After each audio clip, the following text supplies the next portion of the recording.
Rome, 69 AD. The streets are bustling. Power is changing hands. Trust in the emperors is crumbling. In the midst of the chaos, a group of legionaries advances through the heart of the city. They are soldiers hardened by the cold of the Rhine. They wear worn armor, dented helmets, and war belts, the Balteus. But then, something untypical happens. From the crowd, civilian hands extend. With contempt, with anger, with mockery. They cut the soldiers' belts, not with swords, but with market knives. One cut, a humiliation, a declaration of war, and in that moment, the symbol that bound the soldier to his duty, his identity, his Rome, disappears. Fury erupts. The legionaries react. The city is stained with blood, all because of a belt. But how could something so simple cause such a profound disaster? What did the Balteus really mean to a Roman soldier? And why was removing it worse than a wound on the battlefield? Today, you will discover the story of an object that not only held swords, but the honor of an entire empire. Stay with us. This is just the beginning. To the modern eye, the Balteus might seem like just a belt, a strip of leather with a buckle, just another accessory. But for the Roman soldier, there was nothing more functional, nor more intimately linked to his role as a warrior. The Balteus wasn't used to hold up pants, since Romans wore tunics, but to adjust the garment to the body, to keep the sword gladius within easy reach, and to secure a unique frontal structure, leather straps reinforced with metal discs, which hung like an apron or kilt. These straps were not decorative. They served as protection for the lower abdomen and the groin, areas especially vulnerable in hand-to-hand combat.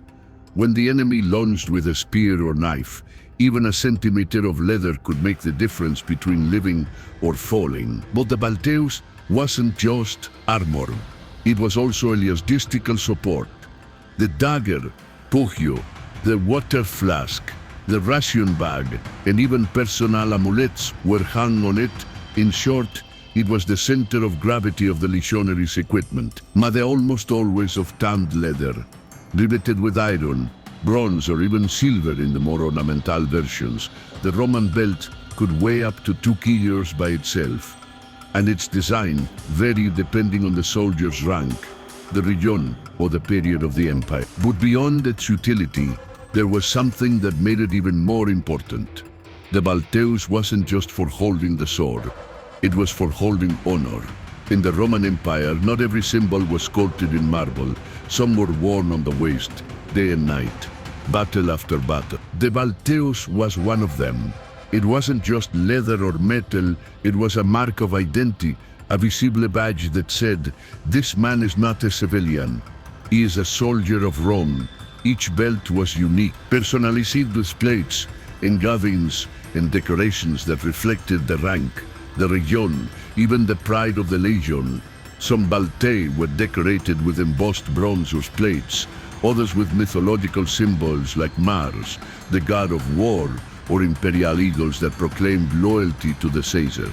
On a chaotic battlefield, the shine of the Balteus could help distinguish allies from enemies, and in the daily life of the camp, it was the invisible line between duty and civilian life. That's why, when a soldier committed a serious offense, his punishment wasn't always the whip, but something worse. He was forced to remove his belt. It was a way of saying, you are no longer worthy of wearing your sword. You are no longer one of us. That gesture, simple, silent, was equivalent to a social execution. The soldier was left without rank, without honor, without a military face. The Balteus wasn't just an accessory.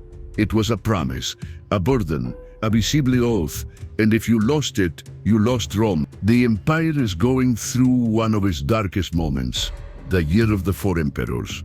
A time of betrayals, coups, political chaos, and unleashed ambitions. The throne is a knife game, and blood becomes routine. One of those emperors was Aulus Vitellius, a general who came to power supported by the northern legions, especially those guarding the banks of the Rhine River. But there was a problem. The soldiers of the Rhine were seen by the Romans of the capital as rough, provincial, barbarian men in armor. They didn't speak with elegance. They didn't dress with refinement. And when they arrived in Rome, they were not received as heroes, but as intruders. Then the insult happened. Amid the Roman crowd, on crowded streets, certain civilians approached the legionaries and cut their belts. A quick action, despicable, humiliating, as if tearing away their military identity in one blow. For a legionary, that wasn't just a disrespect, it was an outrage, a provocation to his honor, a declaration of war, and the response was immediate. The troops reacted with fury, sword drawn, shouts, blood on the mosaics of the capital. Hundreds of civilians were killed just for touching the symbol that should not be touched, the Balteus. The scandal shook Rome. Vitellius' reputation, already fragile, collapsed even further. Because if his men were not respected, how could he be respected as emperor? That seemingly minor episode ended up being irrefutable proof of something deeper. Rome was on the brink of internal decay, and the Balteus was the thin rope that held the dignity of an empire that was beginning to crumble. In every war there is a sword, but behind every sword there is something that holds it. And in Rome, that something wasn't just leather and buckles. It was the symbol of the invisible bond between man and the republic, between the soldier and the imperial destiny.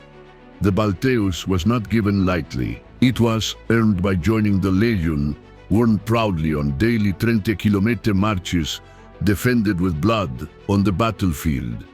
And never ever was it allowed to fall to the ground without a fight. When a young man received this belt for the first time, he became part of something greater. He was not just an individual. He was Rome walking on two legs. By fastening that belt every morning, he also closed a commitment with his shield, with his centurion, with the eagle of his legion, and with his own life. That's why when someone tried to take it from him, whether as punishment or mockery, it was not just a physical act. It was a deep cut to the soldier's soul. And that's why they defended it with their lives. Because the Balteus was armor, yes, but it was also a promise that no matter what, the Roman legionary would stand firm with the sword at his side and dignity in his chest. Today, we no longer use swords. We no longer march to the beat of a centurion. We don't live in forts nor raise bronze banners to the sun. But still, we wear belts, not on our waist, but on our soul. We all carry symbols that define us, a uniform, an alliance, a promise tattooed on our skin, things that, if someone tried to take them from us, wouldn't hurt the body, but would wound the identity. The Balteus was one of those symbols. And this story reminds us that sometimes what seems smallest is what holds us up the most. So the next time you see a leather strap, an apparently simple object, remember that in another time, in another era, that belt was as sacred as a flag. And you tell me something. What do you wear every day that reminds you who you are? What object, insignia, or gesture defines your bond with something greater than yourself? I'll read you in the comments. If this story made you see Roman soldiers in a new light, leave a like and subscribe to the channel. Here the stories aren't just facts, they're legacy, identity and fire that still breathes beneath history. See you in the next video, where every detail of the past reveals who we are today.